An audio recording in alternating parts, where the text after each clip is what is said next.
በኢቆንዮንም ጳውሎስና በርናባስ አብረው ወደ አይሁድ ምኵራብ ገቡ። በዚያም በሚገባ ስላስተማሩ ከአይሁድም ከግሪክም እጅግ ብዙ ሰዎች አመኑ።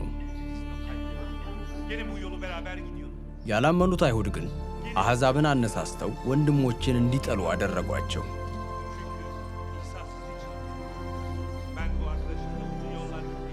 ጳውሎስና በርናባስም ስለ ጌታ በድፍረት እየተናገሩ ብዙ ጊዜ እዚያው ቆዩ። ጌታም የሚናገሩትን የጸጋውን ቃል በታምራዊ ምልክትና በድንቅ ሥራ እየደገፈ ያረጋግጥላቸው ነበር።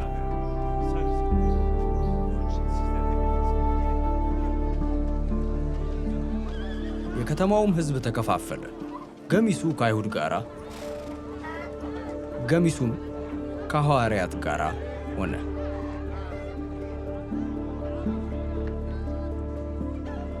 በዚህ ጊዜ አሕዛብና አይሁድ ከመሪዎቻቸው ጋር ተባብረው ሊያንገላቷቸውና በድንጋይ ሊያስወግሯቸው ሞከሩ።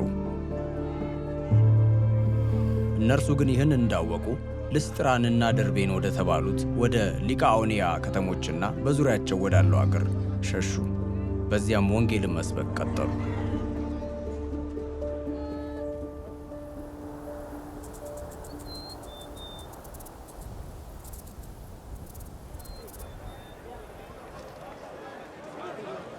በልስጥራንም እግሩ አንካሳ የሆነና ከተወለደ ጀምሮ ፈጽሞ በእግሩ ሄዶ የማያውቅ ሽባ ሰው ተቀምጦ ነበር። ይህም ሰው ጳውሎስ ሲናገር ያደምጥ ነበር። ጳውሎስም ወደ እርሱ ትኩር ብሎ ተመለከተና ለመዳን እምነት እንዳለው ባየ ጊዜ በታላቅ ድምፅ ቀጥ ብለህ በእግርህ ቁም አለው። በዚህ ጊዜ ዘሎ ተነሳና መራመድ ጀመረ።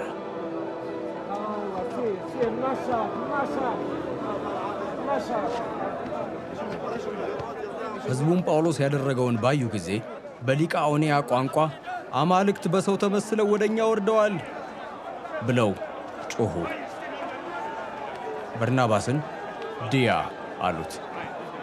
ጳውሎስም ዋና ተናጋሪ ስለነበር ሄርሜን አሉት።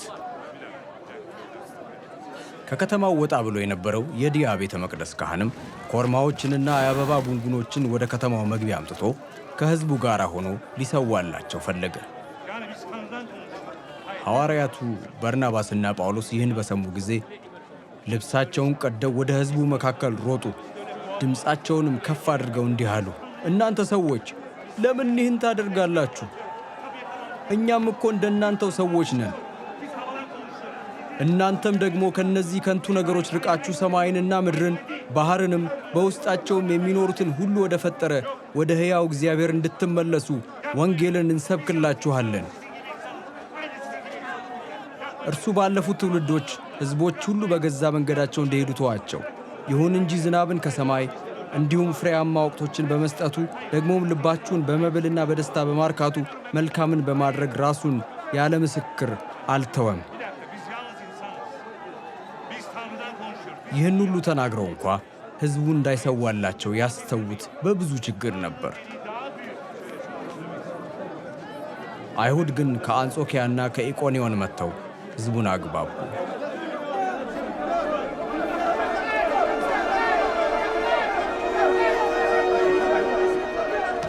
ጳውሎስንም በድንጋይ ከወገሩት በኋላ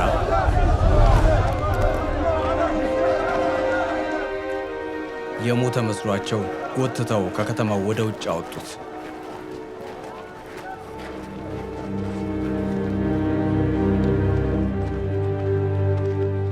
ሆኖም ደቀ መዛሙርት ከበውት እንዳሉ ተነሳ፣ ወደ ከተማም ገባ።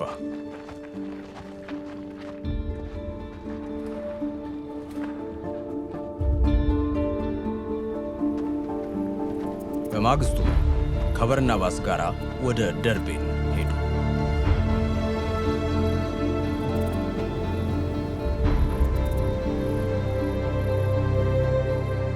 ጳውሎስና በርናባስ በደርቤን የምሥራቹን ቃል ሰብከው ብዙ ደቀ መዛሙርትም ካፈሩ በኋላ ወደ ልስጥራን፣ ወደ ኢቆንዮንና ወደ አንጾኪያ ተመለሱ። የደቀ መዛሙርቱንም ልብ በማበረታታትና በእምነታቸው ጸንተው እንዲኖሩ በመምከር ወደ እግዚአብሔር መንግሥት ለመግባት በብዙ መከራ ማለፍ አለብን አሏቸው። ከዚያም በየአብያተ ክርስቲያናቱ ሽማግሌዎችን ከሾሙላቸው በኋላ በጾምና በጸሎት ላመኑበት ጌታ አደራ ሰጧቸው።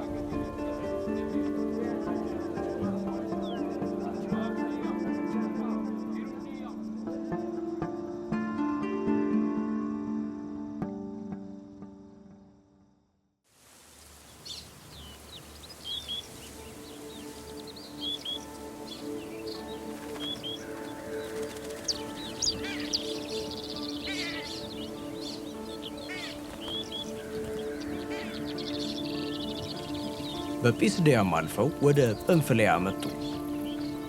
በጴርጌንም ቃሉን ከሰበኩ በኋላ ወደ አጣሊያ ወረዱ።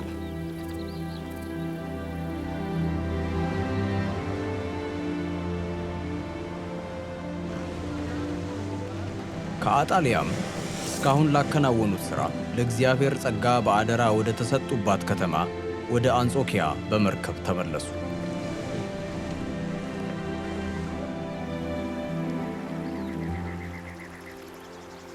እዚያም በደረሱ ጊዜ ቤተ ክርስቲያንን በአንድነት ሰብስበው እግዚአብሔር በእነርሱ አማካይነት ያደረገውን ሁሉ ደግሞም ለአሕዛብ እንዴት የእምነትን በር እንደከፈተላቸው ተናገሩ።